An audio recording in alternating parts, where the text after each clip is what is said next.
In polygon mode, I'm going to select everything, press Ctrl and A, and the V seems to be the only letter facing the correct direction.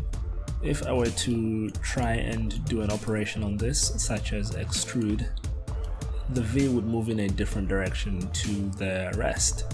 So what I have to do here is select the V by itself, right click and reverse normal. So now everything's facing the wrong direction. We want to be seeing the yellow side, not the blue. But what I can do now is just reverse everything. And now this should work fine. And I am actually going to start with the Extrude tool. So right click, go to Extrude, and I'm going to use an offset of 3.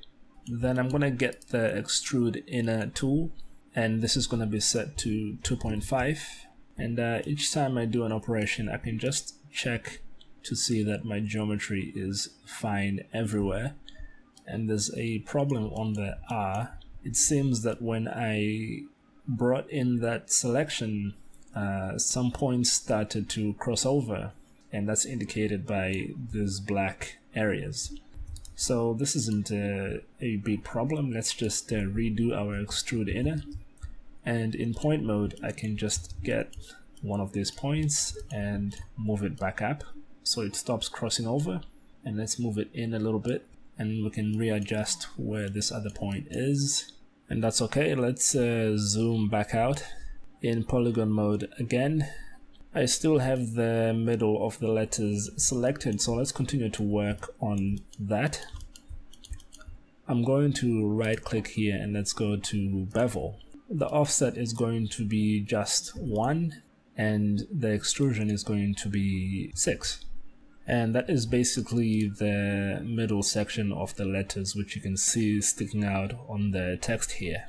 Let's go back and create the border section, and this is going to be done exactly as we did to the original logo. I'm going to get my knife tool, set the mode to loop, and whilst I'm hovering the corners, I can press Shift to release that selection, go to the offset and type 50, and then left click to confirm the cut, and that just makes sure this is going to be right in the middle. Let's do this to the rest of the letters, and I can fast forward this.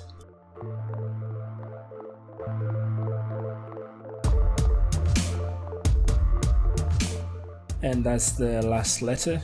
Let's go to edge mode and press UL for loop selection, and we're going to pick up all those lines we just created.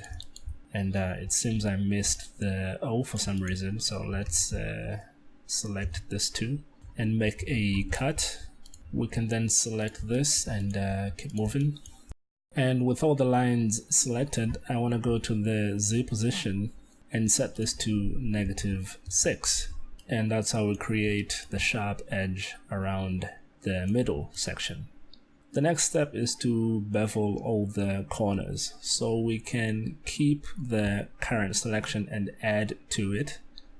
So if we get our loop selection once again, hold Shift and just continue to add to this selection. And I need the stop at boundary edges switch to be switched on, so I can make the correct type of selections, especially at the edges here. I'm going to fast forward this, and then we can review the selection before we move on to the next step. Okay, so I've made the selection everywhere else, but I've stopped at the R just because it's a little bit trickier and we have to be more careful. First of all, we only want this center line, and we don't need the front section. And secondly, when you select that middle line, it's going to try and go to the top or somewhere down here. Now it's gone to the top, so we need to just go and deselect this here too, all the way to the outside. And the selection on all the letters is basically all the corners, the inside, the front face, except for the back section. We don't need to select those at all. And I can just go through everything just to double check I have not missed anything. And it seems I got it all covered. So I can just right click, go to Bevel, and this time it's going to be an offset of 0.5 and a subdivision of 1. And if I just deselect and click away, you can see what the edges look like. Just like on the logo, we have these 3-sided edges, and the next step is going to be drawing some vertex maps onto this. I can see slight problems on the R, just some areas crossing over again. Let's try and fix this. That first point is quite easy, and same over here. This is happening down here too, so we can just grab this, pull it up, and we should be back in good order. Okay, let's take everything, put it inside a symmetry object, set the plane to XY so it mirrors to the back, and we can drop this into a subdiv surface. And this is going to smooth out our text and expose some problem areas. So the E there, let's see what happened.